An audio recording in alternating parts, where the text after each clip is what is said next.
Hey everybody, it is Mark Coe for the 12th of April.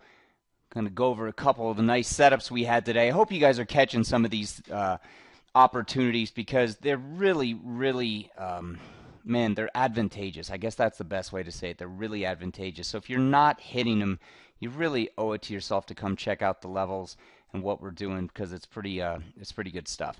All right, so I'm going to start off with crude oil today. And crude oil has been rallying since this bottom here we see on the 27th of March.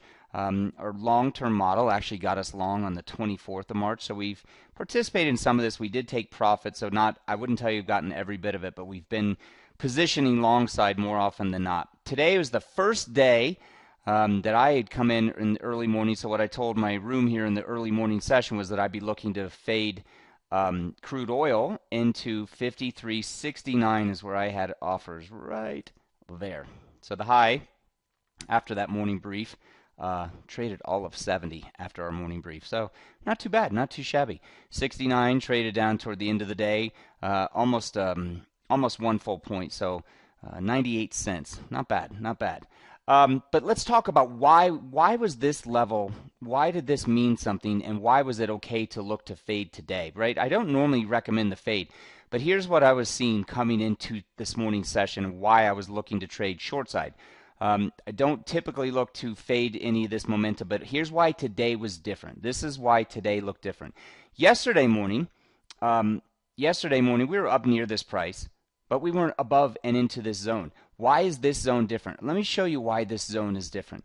This zone represents the point that price traded from 54.30 all the way down to 47, right? $7+.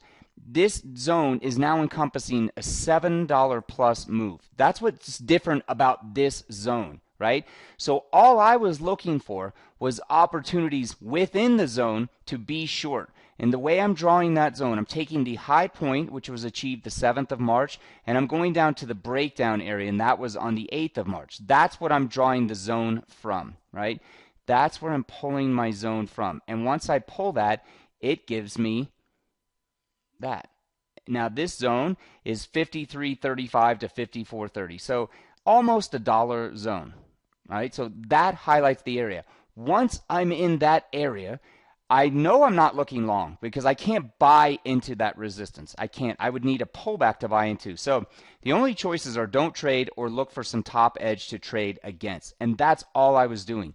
So US session, here's how I did it. US session, I take the highs, 75, the same way I just did it on the 4-hour chart. Now I'm on a 15-minute chart. I pull from that level and I pull to the breakdown. And that's what gave me my 69. That's why I started selling 69. That was the breakdown of the highs. So again, in real time, it looked like this. This is what my charts look like as I highlight that area, right? I do my morning brief and I tell everybody, guys, as I start the U.S. morning, I'm offering crude oil at 69. That's what I'm looking to do. So that's how my day starts. And then I didn't get filled immediately. Price traded around there and then it ticked higher, right into my waiting offer.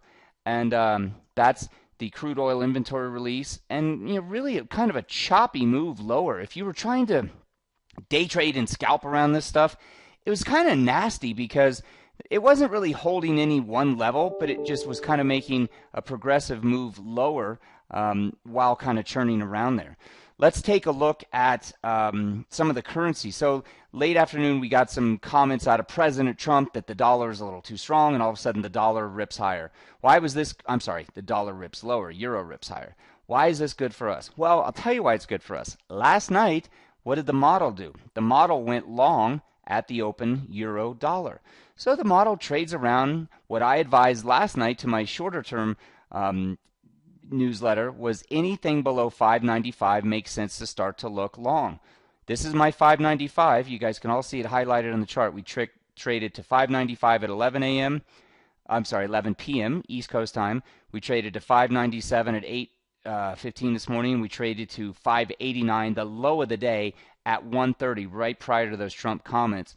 So the model is long. What I advise to anybody we're looking to do is buy bottom edge. You saw this nice bottom edge get formed right around the level. So my short-term people had it. My long-term people had it. It was a nice day. taking a look at continuation, it's pretty challenging to come in and look at a market where a U.S. president comments on the strength of the dollar. That is not done every day. Usually, if you guys are not aware, the strength of the dollar is left in the hands of Treasury to comment on, if they're going to even comment on it.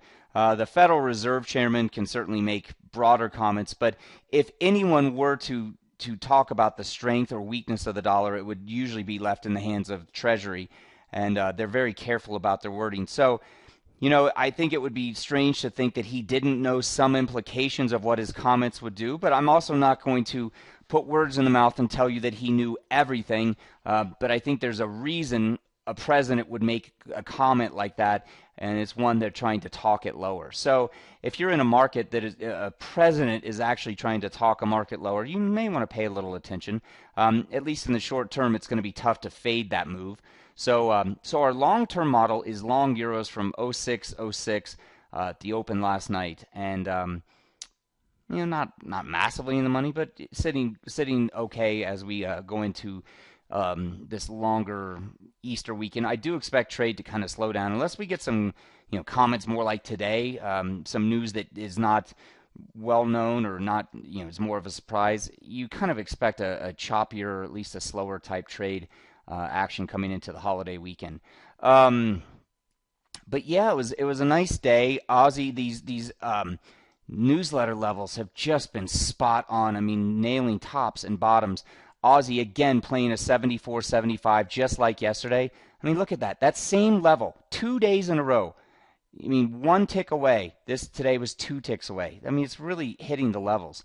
What I'd been advising on Aussie dollar was coming into this looking for some small recovery, not massive. And I mean, obviously, I don't know Trump's going to make those comments, but I'm still not convinced of an Aussie rally. But again, it's going to be a tough move to fade when he's actually talking a weaker dollar. E-minis stayed kind of range bound today. We did hold the 23.33, traded down. We did get a run lower and held 23.37 is what we held.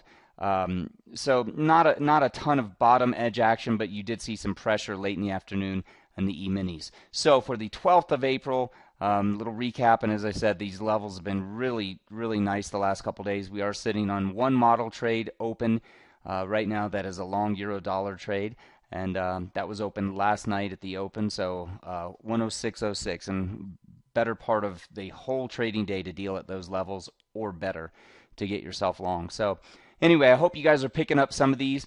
Hopefully we'll have some good stuff the rest of the week, but it could also be quiet, and that's okay. There's no pressure to trade. There's no pressure to find a deal.